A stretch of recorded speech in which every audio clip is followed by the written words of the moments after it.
Hello good morning students. हमारा जो chapter चल रहा था क्लास 12th केमिस्ट्री का वो था aldehyde ketone and carboxylic acid, और लास्ट टाइम हम पढ़ रहे थे ऑक्सीडेशन ऑफ कार्बोनिल ग्रुप। उसमें कुछ रिएक्शन हमने पढ़ी थी और लास्ट में हम पढ़ रहे थे टेस्ट फॉर एल्डिहाइड। उसमें से हमने टॉलरेंस टेस्ट पढ़ लिया था और नेक्स्ट था हमारा फेलिंग टेस्ट। उसमें कुछ टेक्निकल प्रॉब्लम या लाइट की कुछ प्रॉब्लम हो जाने के कारण वो उस चीज़ को हम कंप्लीट नहीं कर पाए थे, तो आज हम उसको कंप्लीट करेंगे। और एक और जो टेस्ट रहता है हमारा हेलोफॉर्म टेस्ट, वो भी हम कंप्लीट करेंगे। और उसके बाद कुछ रिएक्शन रह जाएंगी जो कि एसिडिक हाइड्रोजन से रिलेटेड है, और उसके बाद हमारा जो चैप्टर प्रोसीड होगा विद कार्बोक्सिलिक एसिड। तो चलिए देखते हैं जो रिमेनिंग पार्ट है कुछ रिएक्शंस का, वो अभी देख लेते हैं। कल जो बीच में रह गया था वो था failing test for aldehyde group. हमने पहला जो टेस्ट पढ़ा था वो था टॉलरेंस टेस्ट। उसमें अमोनिकल सिल्वर नाइट्रेट का हमने यूज किया था। तो फेलिंग टेस्ट में क्या यूज होता है? यूज होगा फेलिंग सॉल्यूशन। ये सॉल्यूशन क्या है? मिक्सचर ऑफ दो कंपोनेंट का मिक्सचर है। उसमें पहला कंपोनेंट है जिसको फेलिंग सॉल्यूशन ए बोलते हैं, वो है एक्वस कॉपर सल्फेट। वो क्या है? Aqueous copper sulphate. इसका मतलब पानी में कॉपर सल्फेट मिलाया हुआ होता है और कुछ नहीं। और जो फेलिंग सॉल्यूशन बी है उसमें होता है alkaline sodium potassium tartrate. Tartrate तो क्या टार्ट्रिक एसिड है, उसका आयनिक फॉर्म टार्ट्रेट है। वो आयनिक फॉर्म में इसलिए रहता है क्योंकि यहाँ पे एल्कलाइन मीडियम यूज किया जाता है। यानी जनरली हम सोडियम हाइड्रोक्साइड या पोटासियम हाइड्रोक्साइड इसमें डालते हैं, यानी एल्कलाइन मीडियम लेते हैं सोडियम पोटासियम टार्ट्रेट में। तो वो एल्कलाइन मीडियम क्या देता है? हमें हाइड्रोक्साइड आयन देता है। तो ओवरऑल जो रिएक्शन कॉपर सल्फेट से क्या मिल जाता है? हमें कॉपर +2 मिल जाता है। जो ओवरऑल रिएक्शन रहती है वो एल्डिहाइड की कॉपर के साथ, ये नेट रिएक्शन है, यानी ओवरऑल रिएक्शन रहती है एल्डिहाइड कॉपर के साथ और हाइड्रोक्सिल ग्रुप। ये तीनों आपस में रिएक्ट करके क्या बनाते हैं? एक तो जो कार्बोक्सिलेट आयन बनता है, इस ऑक्सीडेशन रिएक्शन पढ़ रहे थे ना जी हम, तो इसका ऑक्सीडेशन तो हो ही जाता है, कार्बोक्सिलेट आयन बनता है। लेकिन इस टेस्ट का पता कैसे चलता है कि ये पॉजिटिव है कि नेगेटिव है? अगर ये टेस्ट पॉजिटिव आता है तो इसका मतलब उसमें ये बनता है रेड ब्राउन पीपीटी बनता है, रेडिश ब्राउन पीपीटी बनता है, जो कि किसका होता है? कॉपर ऑक्साइड का। अगर कॉपर ऑक्साइड बनता है तो रिएक्शन यानी हमारी जो टेस्ट ट्यूब होगी उसमें रेडिश ब्राउन कलर आ जाएगा। इसका मतलब सॉल्यूशन में क्या प्रेजेंट है? एल्डिहाइड प्रेजेंट है। और ये एडिशनल इंफॉर्मेशन किसी को चाहिए तो वो ले सकता है कि जो सोडियम पोटासियम टार्ट्रेट यूज करते हैं उसको रोचेल साल्ट भी बोल देते हैं, रोचेल साल्ट। अगली जो रिएक्शन है हमारी वो है हेलोफॉर्म टेस्ट। हेलोफॉर्म टेस्ट का मतलब क्या होता है कि यहाँ पे क्या बनेगी? हेलोफॉर्म बनेगी। हेलोफॉर्म कौन कौन सी? जैसे क्लोरोफॉर्म और आइडोफॉर्म। तो ये फॉर्म बनेगा, यानी अगर ये बनेगा तो कुछ ना कुछ पॉजिटिव होगा, तो इसको हम क्या बोलते हैं? Haloform test. पहला इसका यूज किस में होता है? पहला जो बात है वो क्या है कि इसका यूज किस में किया जाता है? ये एक डिटेक्शन टेस्ट है। किसका डिटेक्शन करना है? मिथाइल कीटोन और एल्डिहाइड का। अब मिथाइल कीटोन और एल्डिहाइड्स ये क्या है? इसका मतलब जो हमारा CO ग्रुप है उसके at least one side methyl group लगा होना चाहिए, यानी CH3 ग्रुप होना चाहिए। तो उसको क्या बोलते हैं? Methyl ketone. या वन साइड हाइड्रोजन है तो उसको क्या बोल देंगे? एल्डिहाइड हो जाएगा वो। तो बेसिकली इसका यूज किसके लिए किया जाता है? CO-CH3 ग्रुप को डिटेक्ट करने के लिए। CO-CH3 ग्रुप को डिटेक्ट करने के लिए इसका यूज किया जाता है। तो ये इसका डिटेक्शन होगा कैसे, वो इस रिएक्शन के माध्यम से हम देखते हैं। तो रिएक्शन क्या होगी? इसके लिए क्या यूज करते हैं? सोडियम हाइपोहैलाइड। सोडियम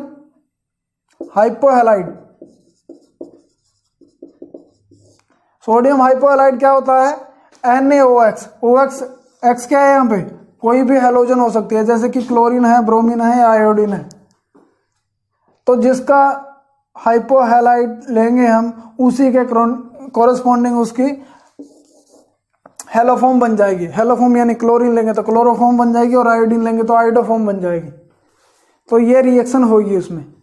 इसका मतलब अगर कहीं पे COCH3 प्रेजेंट है, अगर उसकी सोडियम हाइपोहैलाइड के साथ रिएक्शन करवाई तो हमें एक तो उसका एसिड सॉल्ट मिलेगा। वो एसिड सॉल्ट क्या होगा, उसका एक कार्बन कम होगा जिसमें, क्योंकि एक कार्बन इसका तो उड़ जाएगा रिएक्शन करने में। तो जो पहले जितने कार्बन थे इस कीटोन में, उससे एक कार्बन लेस का क्या बनेगा, एसिड बनेगा। ये बात एनसीईआरटी लिखती है कि 1 less carbon carboxylic acid is obtained during the haloform reaction if methyl ketone is present. यानी अगर मिथाइल कीटोन प्रेजेंट है और उसकी सोडियम हाइपोहैलाइड के साथ रिएक्शन करवाते हैं तो हमें क्या मिलता है, 1 लेस कार्बन एसिड मिलेगा जिसमें एक कार्बन कम हो कीटोन के मुकाबले, और मिलेगी कोरस्पॉन्डिंग हेलोफॉर्म मिलेगी।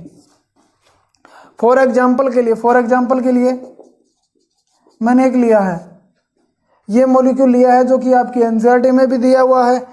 मैंने ले लिया सोडियम हाइपोहैलाइड, ले लिया NaOCl,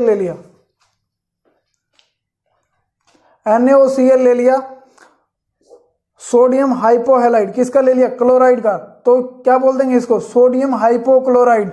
तो इससे जो रिएक्शन होगी वो क्या बनेगी, 1 लेस कार्बन, इसका क्या बनेगा, एसिड बना देना है। तो जैसे ये एसिड बन गया, सोडियम है तो ये इसका साल्ट की फॉर्म में है एसिड। उसके बाद में बनेगा क्या, क्लोरोफॉर्म बन जाएगी। अगर क्लोरोफॉर्म बन रही है इसका मतलब यहाँ पे COCH3 ग्रुप प्रेजेंट है। तो ये था हमारा हेलोफॉर्म टेस्ट। ये किसके लिए यूज होता है, COCH3 को फाइंड आउट करने के लिए। अगर है तो हेलोफॉर्म बनेगी, अगर नहीं है तो हेलोफॉर्म नहीं बनेगी। एडिशनल एक इंफॉर्मेशन है, एडिशनल इंफॉर्मेशन क्या है कि जो हमारी आइडोफॉर्म होती है, यानी आइडोफॉर्म टेस्ट CH3 जहां बनता है, आइडोफॉर्म रिएक्शन, इसी हेलोफॉर्म रिएक्शन का ये पार्ट है आइडोफॉर्म रिएक्शन। उसमें क्या यूज करते हैं, NaOI यानी सोडियम हाइपोआयोडाइड यूज करते हैं। ये CH3COH को भी डिटेक्ट कर देता है। ये जो कंपोनेंट होता है सोडियम हाइपोआयोडाइड, ये CH3COOH को भी डिटेक्ट कर देता है, यानी इसको तो करता ही करता है, CH3CO को तो करता ही करता है, CH3COH ग्रुप को भी डिटेक्ट कर देता है। तो ये थी इसमें एक एडिशनल इंफॉर्मेशन। तो इस लेक्चर में हमने पढ़ा है, 2 चीजें पढ़ी है। एक तो फैलिंग सॉल्यूशन क्या होता है, उसका यूज एल्डिहाइड को डिटेक्ट करने में किया जाता है। It is a mixture of 2 component, mixture component A is aqueous solution of copper sulphate और कंपोनेंट 2 सोडियम पोटेशियम टार्ट्रेट, जिसको रोचेल साल्ट भी बोलते हैं। इन दोनों के मिक्सचर से क्या बनता है, फैलिंग सॉल्यूशन बनता है। उस सॉल्यूशन को अगर एल्डिहाइड के साथ मिला जाए तो वो क्या देता है, रेड ब्राउन पीपीटी देता है। अगर वो पीपीटी आ जाए इसका मतलब एल्डिहाइड प्रेजेंट है, और ना आए तो इसका मतलब एब्सेंट है। उसके बाद हमने पढ़ा है हेलोफॉर्म टेस्ट। हेलोफॉर्म टेस्ट किया जाता है किसके लिए, CH3CO ग्रुप को फाइंड आउट करने के लिए। अगर CH3CO ग्रुप किसी भी कंपाउंड में अगर प्रेजेंट है तो वो क्या देगा, हेलोफॉर्म देगा। वो हेलोफॉर्म किसकी होगी, वो डिपेंड करता है कि आपने रिएक्टेंट में क्या लिया है। सोडियम हाइपोहैलाइड किसका लिया है, क्लोरीन का लिया है, आयोडीन का लिया है, ब्रोमीन का लिया है, तो उसी के कोरस्पॉन्डिंग हेलोफॉर्म बन जाएगी आपकी।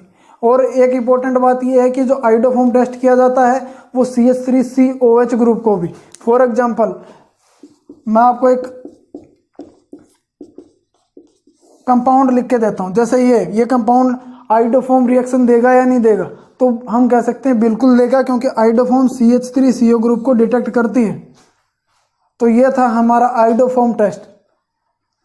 तो इस लेक्चर को ध्यान से पढ़िएगा जरूर, और इसके जो आगे आने वाली चीजें हैं वो और भी ज्यादा इंपॉर्टेंट है, क्योंकि उसमें कुछ रिएक्शंस हैं जो कि रिलेटेड है अल्फा हाइड्रोजन से रिलेटेड, या हम कह सकते हैं एसिडिक हाइड्रोजन से रिलेटेड।